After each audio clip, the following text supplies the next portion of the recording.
Hello दोस्तों, आप सभी का स्वागत है। आज की हमारी कहानी है आशियाना आस्की का भाग 50। अगली सुबह आदित्य उठा और सुबह सुबह ही गाड़ी लेकर निकल गया। वह क्या कर रहा था किसी को नहीं पता था, ना ही वह किसी को बताना चाहता था। हफ्ते भर में अपने अच्छे कॉन्ट्रैक्ट की वजह से आदित्य ने उस कॉन्ट्रैक्टर और उन सभी लोगों का कच्चा चिट्ठा निकाल लिया जो इस खेल में शामिल थे। आदित्य ने कॉन्ट्रैक्टर के खिलाफ एक फाइल तैयार की और कमिश्नर को सौंप दी। 4 दिन के अंदर ही उस कॉन्ट्रैक्टर को रिमांड पर ले लिया गया और एक अच्छा खासा केस उस पर बना। आदित्य का ट्रांसफर इंदौर होने की पूरी तैयारी हो चुकी थी। सोमित का घर जिसके पास गिरवी रखा था, आदित्य ने उसे भी छुड़ा लिया, लेकिन इन सब में सोमित की जॉब चली गई। काव्या का स्कूल छूट गया और तनु डिप्रेशन में आ गई। इन सबको संभालने वाला सिर्फ आदित्य था और वो संभाल रहा था। इंदौर जाने के एक दिन पहले आदित्य ने तनु से अपना काव्य और सोमित का जरूरी सामान पैक करने को कहा। उसके दिमाग में क्या चल रहा था ये सिर्फ आदित्य ही जानता था। जीजू ने देखा तो कहा, तनु तुम सामान क्यों पैक कर रही हो? आप सब मेरे साथ इंदौर जा रहे हो, आज से आप लोग वहीं रहेंगे। आदित्य ने अपने फोन में देखते हुए कहा, ये कैसी बात कर रहे हो तुम आदित्य, हम लोग वहाँ कैसे रह सकते हैं? और तनु तुम ये पैकिंग करना बंद करो। सोमित ने तनु को रोकते हुए कहा। आदित्य ने सोमित के बाह पकड़कर उन्हें अपनी ओर किया और कहने लगा, आप सब इंदौर जाएंगे ये मेरा फैसला है, दी का नहीं। मैं आप सबको अकेले नहीं छोड़ सकता। दी की हालत देखिए, काव्या भी बच्ची है और आप भले किसी को कुछ न कहें, लेकिन आपके चेहरे से साफ नजर आता है जीजू, जब मुझे जरूरत थी तब आपने बिना एक पल भी सोचे अपना ये घर गिरवी रखकर मेरे कॉलेज की फीस भरी, मुझे अपने घर में रखा, मेरी सारी ज़रूरतों का ख्याल रखा, और जब आपको ज़रूरत है तो आप चाहते हैं मैं आपको आपके हाल पे छोड़ दूं। बिल्कुल नहीं जीजू, आप सब लोग मेरे साथ चलेंगे, वो घर भी आप ही का है वहाँ। पागल मत बनो आदित्य, मैं और तनु वहाँ नहीं जा सकते, आपसे कोई कुछ नहीं कहेगा। पागल आप बन रहे जीजू, आप चाहते हैं तनु दी ऐसे डिप्रेशन में रहे, काव्या ऐसे घर बैठी रहे। आप मुझसे भी ज़्यादा समझदार हैं जीजू, फिर आप मेरी बात क्यों नहीं समझ रहे हैं? मैं यहीं रहकर दूसरी नौकरी ढूंढ लूँगा आदित्य। बात नौकरी की होती तो मैं आपसे कभी कुछ नहीं कहता जीजू, बात आप लोगों की सेफ्टी की है जिसके खिलाफ मैंने केस किया है। मैं नहीं चाहता वे लोग आपको, दीक और काव्या को कोई नुकसान पहुंचाए, इसलिए प्लीज मेरी बात मानिए और चलिए यहाँ से। तो तू चाहता है कि मैं ऐसे मुंह छुपा कर यहाँ से भाग जाऊं? नहीं जीजू, मैं सिर्फ आप लोगों को खुश देखना चाहता हूँ, ऐसे घुट घुट कर जीते देखना नहीं चाहता। इंदौर चलिए, वहाँ आप मेरे साथ मेरे ऑफिस में काम कर सकते हैं। तनु और काव्या को घर मिल जाएगा, वहाँ पापा माँ अनामिका सब हैं, समझने की कोशिश करो जीजू, हम लोग वहाँ नहीं जाएंगे आदित्य। तो फिर समझ लीजिए कि आज से आपका ये साला मर गया। आदित्य ने जैसे ही कहा, सोमित ने खींचकर एक थप्पड़ आदित्य को मारा और कहा, खबरदार जो ऐसा कुछ कहा तो। आदित्य की आंखों में आंसू छलक आए। पहली बार जीजू ने उस पर हाथ जो उठाया था, लेकिन ये दुख के आंसू नहीं थे। आदित्य की आंखों में आंसू देखकर सोमित ने आगे बढ़कर उसे गले लगाते हुए कहा, मुझे माफ कर दे आदित्य, मैंने तुझ पर हाथ उठाया, मुझे कुछ समझ नहीं आ रहा यार कि मैं क्या करूं। मुझे बुरा नहीं लगा जीजू, आप मुझे एक नहीं 100 थप्पड़ मार सकते हैं, बस एक बार मेरी बात मान लीजिए। पापा आप क्यों रो रहे हो? पापा मामू को आपने क्यों मारा? सोमित के पैर से लिपटकर काव्या ने रोते हुए कहा। सोमित घुटनों के बल बैठा और कहा, चुप हो जाओ बेटा, पापा नहीं रो रहे हैं, तुम्हारे पापा तो स्ट्रांग है ना। हाँ मत रोइए पापा, काव्या ने अपने नन्हे नन्हे हाथों से सोमित के आंसू पोंछते हुए कहा। यहाँ सोमित का दिल पिघल गया, उन्होंने काव्या को गले लगा लिया। सामने खड़ी तनु को भी अपने पास आने का इशारा किया और गले लगा लिया। ये देखकर आदित्य मुस्कुरा उठा। सोमित ने देखा तो उसे भी अपने पास बुला लिया। सोमित की जिंदगी में ये दुख की घड़ी थी जिसमें आदित्य उसके साथ था। सोमित जीजू के बुरे हालातों में आदित्य ने उन्हें संभाल लिया था। आदित्य के ट्रांसफर के सारे पेपर्स भी बन चुके थे। अगले दिन आदित्य ने तनु से जरूरी सामान पैक करने को कहा। सोमित जीजू खामोश से सोफे पर बैठे सब देख रहे थे। काव्या वहीं पास में खेल रही थी। आदित्य ने किचन में आकर सबके लिए कॉफी बनाई और एक कप लेकर जीजू के सामने आ बैठा और उन्हें कॉफी देते हुए कहा, जीजू कॉफी। मम्मा हम कहीं जा रहे हैं? काव्या ने सवाल किया। तनु ने खामोशी से आदित्य की ओर देखा तो आदित्य ने काव्या को अपने पास बुलाया और कहा, तुम्हें चीकू की याद आ रही थी और तुम चाहती थी चीकू भी तुम्हारे साथ आए, तो मैंने सोचा क्यों न तुम मैं मम्मा पापा चीकू के साथ ही रहें उसके घर में। वाह मामू, तब तो मैं हमेशा उसके साथ खेल सकती हूँ, वो बहुत क्यूट है। काव्या ने खुशी से उछलते हुए कहा, हाँ इसलिए कल हम सब इंदौर जा रहे हैं, तुम भी जाकर अपने फेवरेट खिलौने पैक कर लो। आदित्य ने कहा तो काव्या खुशी खुशी चली गई। जीजू खामोश बैठे अभी भी कॉफी के कप को घूर रहे थे।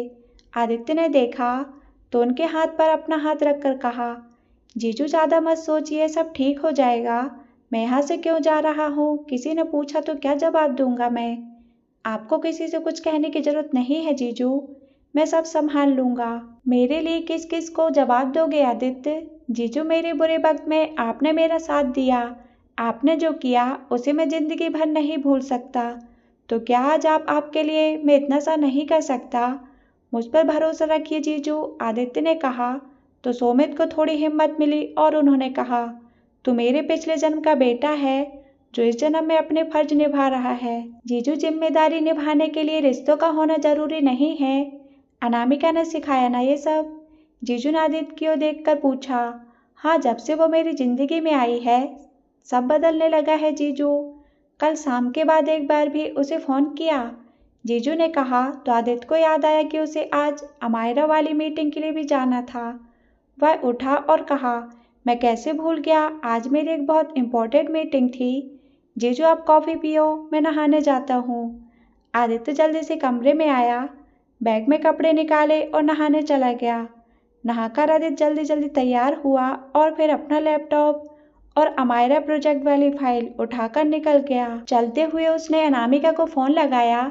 उसे जाते देखकर तनु ने कहा, आदित्य बैठो, मैं तुम्हारे लिए नाश्ता लगा देती हूँ, दी मैं बाहर खा लूँगा। कहते हुए आदित्य वहाँ से निकल गया। उसने लैपटॉप और फाइल अपनी बगल वाली सीट पर रखी और गाड़ी स्टार्ट करके वहाँ से निकल गया। काफ़ी देर बाद अनामिका ने फ़ोन उठाया। हेलो हेलो अनामिका, सॉरी कल बिजी था, हम जानते हैं। अच्छा सुनो सुनो बिस्मिल्लाह। तो अनामिका बोली, ऑल द बेस्ट, आप अपने काम में ज़रूर सफल होंगे। Thank you my love. पता है आज मैं अमायरा की फाइनल मीटिंग के लिए जा रहा हूँ, हमें खुशी है कि आपका सपना पूरा होने जा रहा है। अच्छा दिल्ली से तुम्हारे लिए क्या लाना है? हमारे लिए? हाँ बस आप जल्दी आ जाइए, आपके बिना कुछ अच्छा नहीं लगता यहाँ। जल्दी आऊँगा अनामिका, तुम्हें कुछ बताना भी है। हम इंतज़ार करेंगे, जल्दी आऊँगा अनामिका, अपना ख्याल रखना। कहकर आदित्य ने फ़ोन काट दिया।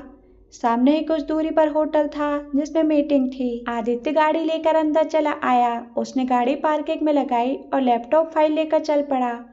चलते चलते आदित्य ने फ़ोन जेब में डालने की कोशिश की, तभी सामने से आती एक लड़की उससे टकरा गई। लड़की के हाथ में पकड़ा प्लास्टिक का कॉफ़ी मग नीचे जा गिरा, साथ ही आदित्य की फाइल भी। I am sorry. आदित्य बिना लड़की की ओर देखे नीचे गिरी फाइल को उठाने लगा। लड़की जो कि बेइंतहा खूबसूरत थी, उसने आदित्य को देखा। फॉर्मल पैंट शर्ट, चमचमाते जूते, अच्छी बॉडी, सांवला रंग, खूबसूरत गहरी आंखें और सुर्ख होंठ। वह आदित्य को देखते ही रह गई। आदित्य उठा और अपनी फाइल सही करते हुए कहा, आई एम सो सॉरी, मैंने आपको देखा नहीं। आदित्य की दिलकश आवाज़ सुनकर लड़की कुछ बोल नहीं पाई।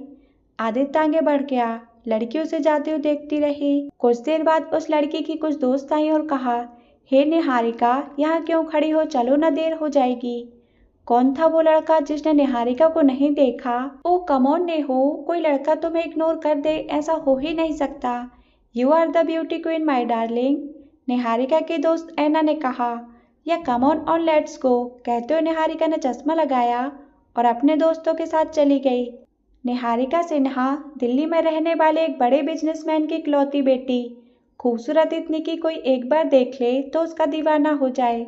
निहारिका अपने दोस्तों के साथ लंच पर इस होटल में आई थी और अनजाने में आदित्य से टकरा गई। लड़के जहां निहारिका के एक इशारे पर दौड़े चले आते हैं, वहीं आदित्य ने उसे देखा तक नहीं और कहीं न कहीं ये बात उसे खटक रही थी। गाड़ी में बैठे बैठे उसे बार बार आदित्य का चेहरा याद आ रहा था। आदित्य होटल आया और मीटिंग रूम में पहुंचा।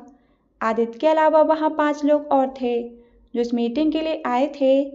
जिसने मीटिंग रखी थी वो अभी नहीं आया था। वहां मौजूद 6 लोगों में आदित्य सबसे यंग कॉम्पिटिटर था। कुछ आदित्य को देखकर जल भून रहे थे, कुछ इतनी कम उम्र में उसके प्रोफेशन की सराहना कर रहे थे। कुछ देर बाद ही एक अच्छी पर्सनालिटी का आदमी अपने पीए के साथ मीटिंग रूम में दाखिल हुआ। उन्हें देखते ही सब खड़े हो गए। उन्होंने सबको बैठने को कहा और अपना परिचय देने लगे। गुड आफ्टरनून, मेरा नाम चंद्रशेखर सिन्हा है, सिन्हा ग्रुप एंड कंपनीज का एमडी। दिल्ली में मुझे किसी परिचय की जरूरत नहीं है, यहाँ सब मुझे जानते हैं। हाल ही मैंने एक नया बिजनेस शुरू किया है डायमंड्स का, और मैं चाहता हूँ किसी न्यू कैंडिडेट्स के साथ कोलैबोरेट करूँ। तो मीटिंग शुरू करते हैं। कहते हुए अपने चेयर पर आ बैठे। उन्होंने एक नज़र आदित्य पर डाली। आदित्य ने बहुत यंग लगा। उन्होंने अपने पीए को इशारा किया और अपने पास बुलाकर कहा, हर्षद, मैंने तुमसे कहा था मुझे इस मीटिंग में नॉलेजेबल कैंडिडेट चाहिए, पर ये लड़का तो काफ़ी यंग दिखाई दे रहा है, ये कर पाएगा क्या?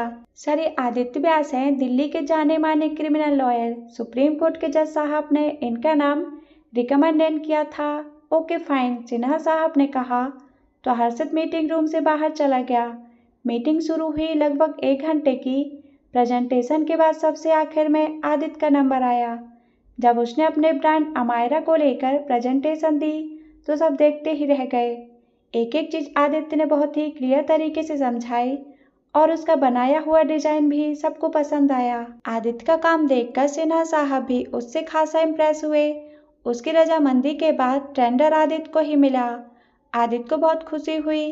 सालों से वह इस सपने को पूरा करने के पीछे पड़ा था, आज जाकर ये सफल हुआ। सबने हाथ मिलाते हुए आदित्य को बधाइयां दी और मीटिंग रूम से चले गए। सिन्हा जी आदित्य के पास आए और उससे हाथ मिलाते हुए कहा, कॉन्ग्रेचुलेसन, आपके डिजाइन और आप काबिले तारीफ हैं। थैंक यू सर, एक एक कॉफ़ी हो जाए? सिन्हा जी ने पूछा। सिन्हा जी, जो कि इतने पंचुअल थे, किसी को ज़्यादा वक्त नहीं देते थे, लेकिन आदित्य से वो काफ़ी प्रभावित थे। दोनों मीटिंग रूम से निकलकर कॉफ़ी एरिया में आए।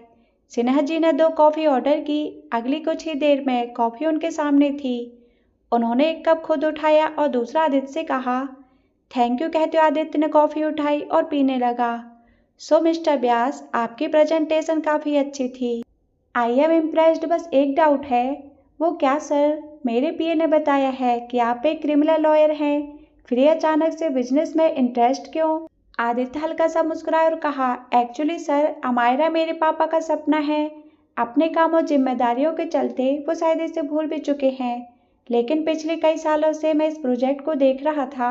उन्हीं का सपना पूरा करने में आज यहाँ आया हूँ। एंड उस वक्त उनकी खुशी प्राइसलेस होगी। जब उन्हें पता चलेगा वो बहुत खुश होंगे। या of course, I like your way of thinking.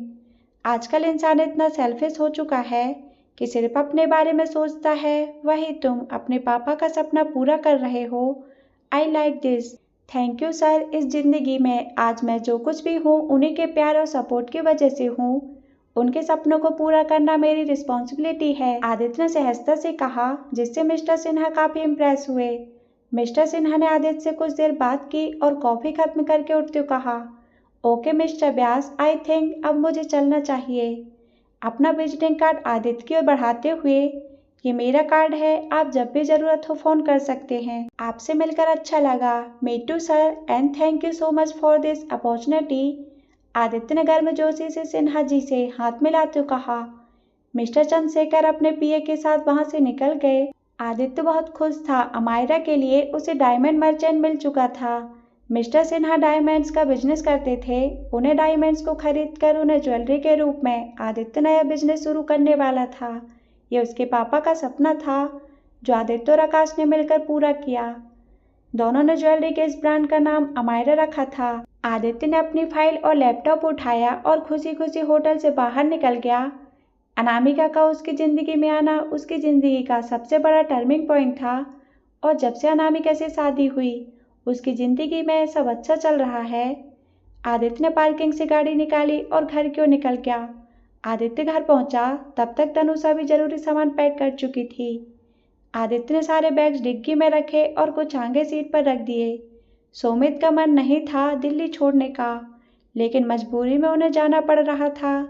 तनु ने घर को लॉक किया और फिर काव्या को साथ लेकर गाड़ी में आ बैठी।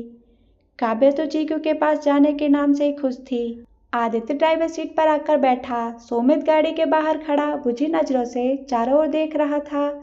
पिछले 10 सालों से वह यहाँ रह रहा था और आज अचानक उसे जाना पड़ रहा था। आदित्य ने गाड़ी का हॉर्न बजाया तो जीजू की तंद्रा टूटी और वह आकर आदित्य के बगल में बैठ गए। उन्हें उदास देखकर आदित्य ने अपना हाथ उनके हाथ पर रखा और आंखों ही आंखों में उन्हें शांत रहने का इशारा किया। आदित्य ने गाड़ी आगे बढ़ा दी। सुमित के हालातों को देखकर आदित्य दुखी था तो अमायरा की सफलता को लेकर खुश भी था, लेकिन इस वक्त इस बारे में वह सुमित के सामने बात करना नहीं चाहता था। माहौल को थोड़ा हल्का करने के लिए आदित्य ने म्यूजिक चला दिया। ये किसी पुरानी फिल्म का गाना था। आदित्य जानता था कि सुमित जीजू को पुराने गाने पसंद हैं। ये गाना जीजू का हमेशा से पसंदीदा रहा। जीजू ने सुना तो आदित्य को देखा और मुस्कुरा उठे। उन्हें मुस्कुराते देखकर आदित्य ने कहा, पता है मेरी जिंदगी की तो सबसे खूबसूरत चीज़ क्या है? क्या? पहली मेरी माँ, दूसरी आपकी स्माइल। आदित्य ने कहा तो जीजू मुस्कुरा उठे और कहा, पता है आदित्य, जिंदगी में जब भी निराश होता हूँ ना तो सबसे पहले तेरा ख्याल आता है। जानता है क्यों? क्योंकि तू मेरा आइडियल है। ये क्या कह रहे हैं आप? मैं आपसे सीख रहा हूँ और आप मुझे ही। हाँ, सही कह रहा हूँ मैं। इंसान मैच्योर उम्र में नहीं बल्कि अपनी सोच से बनता है। तुमने अपनी ज़िंदगी में जो हासिल किया है वो काबिल तारीफ है। तुमने खुद को इतना स्ट्रॉन्ग और समझदार बना लिया है कि तुम अब हर सिचुएशन फेस कर सकते हो। जीजू ने आदित्य की तारीफ में कहा तो आदित्य मुस्कुरा उठा। हाँ शायद, पर आज भी अपनों के नाम पर कमज़ोर पड़ जाता हूँ। आदित्य ने गाड़ी चलाते हुए कहा, वो इसलिए क्योंकि तुम रिश्तों की बहुत इज्जत करते हो। दूसरे का दुख तुम्हें अपना लगता है। और एक बहुत बड़ी बात है जीजू, कम ऑन यार, ऐसी बातें करके मुझे ऐसा लग रहा है जैसे मैं पापा के साथ बैठा हूँ। आदित्य ने कहा तो सुमित मुस्कुरा उठा और कहा, मुझे भी ऐसा लग रहा है जैसे आज मेरे पापा ने मुझे संभाल लिया। आदित्य ने सुना तो दोनों एक दूसरे को देखकर मुस्कुरा उठे। एक लंबा सफर करने के बाद शाम 6 बजे आदित्य ने गाड़ी एक रेस्टोरेंट के बाहर रोकी। सभी नीचे उतरे और रेस्टोरेंट में आकर बैठ गए। आदित्य ने वेटर को 3 कप चाय और कुछ नाश्ते का ऑर्डर दिया। सभी चाय नाश्ता करने लगे। आदित्य ने बिल पे किया और सब उठकर जाने लगे तो काव्या ने कहा, मामू मुझे चिप्स चाहिए। ठीक है, तुम चलकर मम्मा के साथ गाड़ी में बैठो, मैं लाता हूँ, आदित्य ने कहा तो सुमित भी उसके साथ चल पड़ा।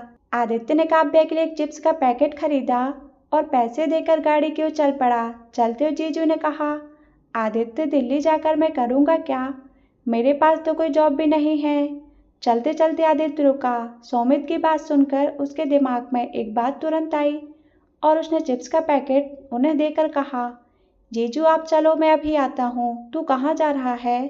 वो बहुत दिन हो गए सिगरेट। आदित्य ने बात अधूरी छोड़ दी। अच्छा तो ये बात है, रुको अभी अनामिका को फ़ोन करता हूँ। जीजू ने जैसे कहा, आदित्य ने उनका हाथ पकड़कर रोकते हुए कहा, क्या यार जीजू, अनामिका की वजह से ही तो सब छोड़ा है। प्लीज़ आज मैं घर जाके माफ़ी मांग लूँगा उससे, पक्का। अच्छा ठीक है, जल्दी आना, कहकर सुमित चले गए। आदित्य वापस दुकान पर आया। सिगरेट तो बहाना था, लेकिन सुमित के सामने बोल चुका था, इसलिए खरीद कर जला ली। आदित्य ने फ़ोन निकाला और किसी से बात करने लगा। आदित्य ने 1-2 का सिगरेट के लगाए और उसे बुझाकर डस्टबिन में फेंक दिया। दिन में 8-10 सिगरेट पी जाने वाले आदित्य को आज 1 सिगरेट पीने की भी दिक्कत हो रही थी। उसने फ़ोन काट कर जेब में रखा और माउथ फ्रेशनर खाकर गाड़ी की ओर चला आया। देखा जीजू पहले से ही ड्राइवर सीट पर बैठे थे। आदित्य आकर उनके बगल में बैठ गया। जीजू ने गाड़ी स्टार्ट की और आगे बढ़ा दी। आदित्य ने म्यूजिक सिस्टम ऑन कर दिया और एक गाना चला दिया। गाने के साथ साथ आदित्य खुद भी गुनगुनाने लगा तो तनु ने कहा, आदित्य शर्म नहीं आती? शादी के बाद ऐसे गाने सुन रहा है। दी मोहब्बत कभी पुरानी नहीं होती है ना जीजू? हाँ बात तो सही है इसकी तनु। जीजू ने भी आदित्य की साइड लेते हुए कहा, जीजू तो खुद इंतजार में ही कोई आए।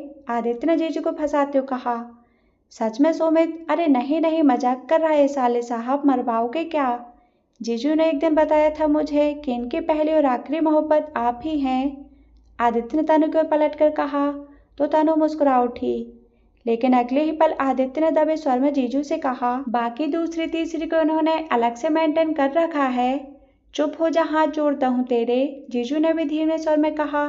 तब तक तनु काव्या के साथ बिजी हो गई। आदित्य ने अपना सर सीट से लगा लिया और सोच में पड़ गया। सुमित के परिवार को इंदौर ले जाने का उसके घर वालों का क्या रिएक्शन होगा, इससे भी अनजान था। वह बस ये जानता था कि इस वक्त सुमित और उसकी फैमिली का ख्याल रखना उसकी जिम्मेदारी थी। रात के खाने के बाद गाड़ी एक बार फिर आदित्य ड्राइव करने लगा। तनु और काव्या पीछे सो रहे थे और जीजू को भी थकान की वजह से नींद आ गई। आदित्य खामोशी से गाड़ी चलाता रहा। उसने एक कान में ब्लूटूथ लगा लिया और उस पर अपने पसंदीदा गाना चला लिए। अनामिका का ख्याल, आने वाली जिंदगी के हसीन सपने खुली आंखों से देखते हुए आदित्य ड्राइव करता रहा। सुबह के 5 बजे सब इंदौर पहुंचे। तनु और काव्या सो रही थी, जीजू जाग चुके थे। वे गाड़ी से बाहर आए। बाहर ठंड थी। आदित्य 2 कप चाय ले आया। दोनों ने चाय पी और वापस गाड़ी में आ बैठे। आदित्य ने गाड़ी घर की ओर जाने वाले रास्ते को बढ़ा दी। यहाँ से घर आधे घंटे की दूरी पर था। जैसे जैसे गाड़ी आगे बढ़ रही थी, सुमित का दिल बैठा जा रहा था। घर वालों से क्या कहेगा कि क्यों छोड़ आया सब कुछ। उन्हें परेशानी में देखकर आदित्य समझ गया कि जीजू के मन में क्या चल रहा है, लेकिन उस वक्त वह खामोश रहा। आधे घंटे बाद गाड़ी घर के सामने पहुंची। आदित्य ने हॉर्न बजाया तो रघु दौड़कर आया और दरवाजा खोल दिया। आदित्य गाड़ी लेकर अंदर चला आया। सुमित और आदित्य नीचे उतरे। आदित्य ने तनु को उठाया और काव्या नींद में थी, इसलिए आदित्य ने उसे गोद में उठा लिया और अंदर लेकर चला आया। सभी सो रहे थे, अभी कोई उठा नहीं था सिवाय अनामिका के। आदित्य ने अनामिका को सब बता दिया था। आदित्य अंदर आया, देखा अनामिका हॉल में है तो काव्या को उसकी ओर बढ़ाकर कहा, अनामिका, काव्या को नीचे रूम में सुला दो। हाँ कहकर अनामिका ने काव्या को लिया और वहां से चली गई। आदित्य ने तनु और जीजू को बैठने को कहा और खुद भी आकर बैठ गया। घर वालों को कैसे बताएगा ये सब आदित्य सोच ही रहा था कि तभी राधा वहां चली आई। उन्हें देखते ही सुमित अपनी जगह से उठा और जैसे कुछ कहने को हुआ, राधा उनके पास आई और उनका हाथ थामते हुए कहा, मुझे सब पता है और मैं बहुत खुश हूँ कि आपने हमें और इस घर को अपना समझा और यहाँ चले आए। तनु सुमित ने सुना तो हैरानी से आदित्य को देखा और फिर राधा की ओर। आदित्य खुद हैरान था कि राधा को ये सब किसने बताया। तनु की आंखों में आंसू आ गए तो राधा ने उसे गले लगाते हुए कहा, तनु नहीं, बिल्कुल नहीं, ऐसे हालातों में कमजोर नहीं पड़ना है बेटा। हम सब है ना तुम्हारे साथ और ये घर भी तुम्हारा ही है।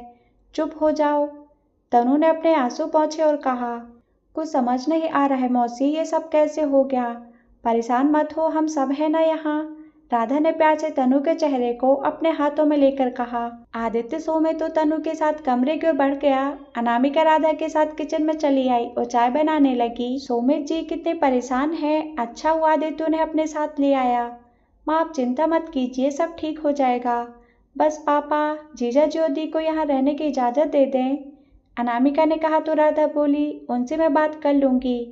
अनामिका आखिर सुमित और तनु भी तो हमारे ही बच्चे हैं, तुम उनके लिए चाय लेकर जाओ, मैं उनसे बात करती हूँ। अनामिका चाय लेकर कमरे में चली आई। उसने सुमित और तनु को चाय दी और फिर एक कप आदित्य की तरफ बढ़ा दिया। आदित्य ने कप टेबल पर रखा और अनामिका को लेकर साइड में आया। अनामिका, माँ को ये सब कैसे पता, कहीं तुमने उन्हें।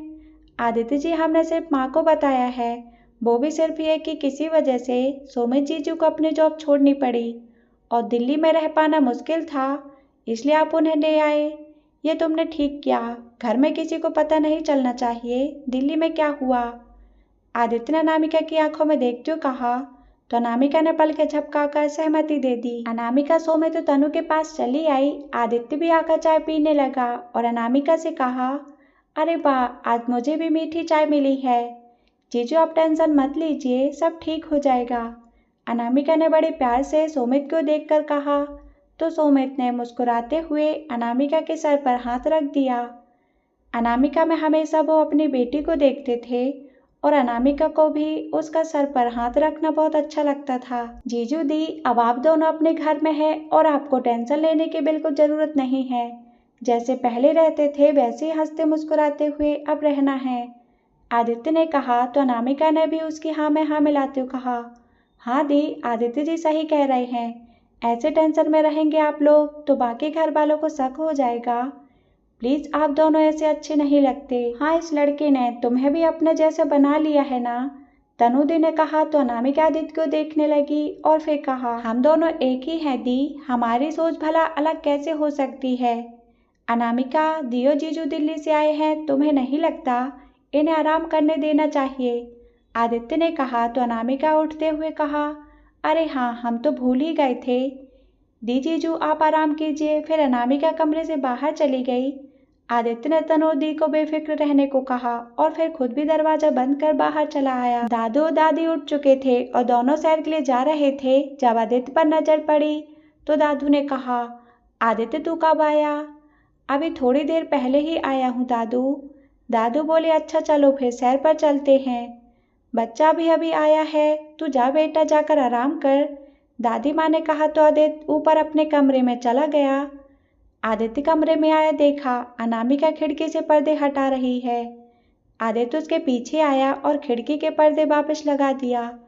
अनामिका ने देखा तो भावे उचकाकर इशारा किया। आदित्य ने उसे अपनी ओर किया और कहा, मैं तुमसे 2 हफ्ते दूर रहा तो? अनामिका ने हैरानी से पूछी। आदित्य बोला, 2 हफ्ते मतलब 14 दिन। हाँ तो? अनामिका को कुछ समझ नहीं आया कि आदित्य क्या कहना चाहता है। 14 दिन मतलब 14 सुबह और 14 शाम, उस हिसाब से हो गए 28 केस। चलो जल्दी करो। आदित्य ने एकदम से अपना गाला अनामिका के सामने करके कहा। तो अनामिका आदित्य को पीछे धकेलते हुए बोली, आदित्य जी क्या है ये सुबह सुबह? ठीक है, जिस दिन कोई और करेगी ना तब पता।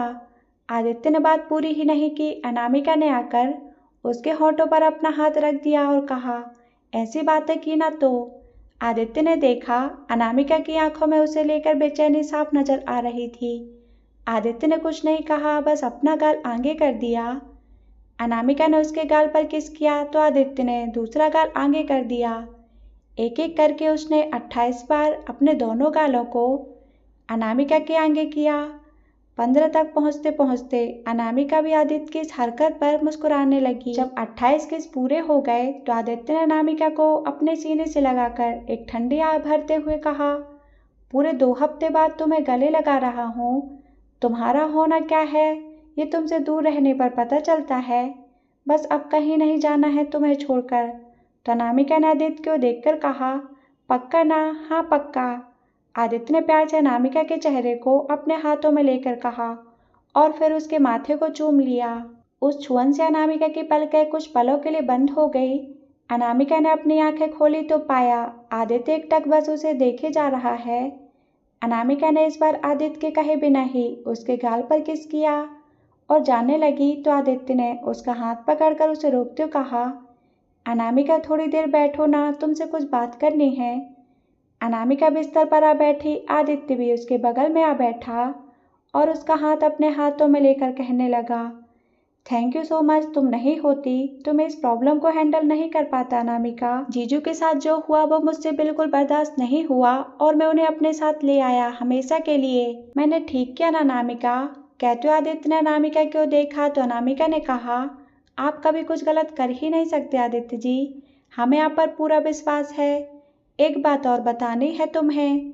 जी बताइए, अनामिका ने उतने प्यार से पूछा। वो मैंने सिगरेट पी, आदित्य ने धीरे से कहा। अनामिका कुछ देर खामोश रही और फिर कहा, आदित्य जी ऐसी छोटी छोटी बातों के लिए आपको हमारे परमिशन की जरूरत नहीं है।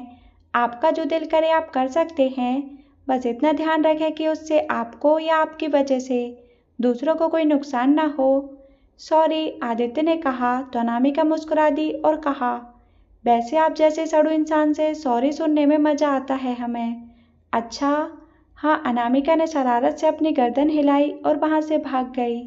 आदित्य भी मुस्कुरा उठा। उसकी नज़र सामने दीवार पर बनाए अपने प्रोजेक्ट पर चली गई, जिसके बीचों बीच शीशे से बना अमायरा चमचमा रहा था। आदित्य उसके पास आया और उसे अपने हाथ में छूकर कहा, आपका सपना पूरा हो गया डैड।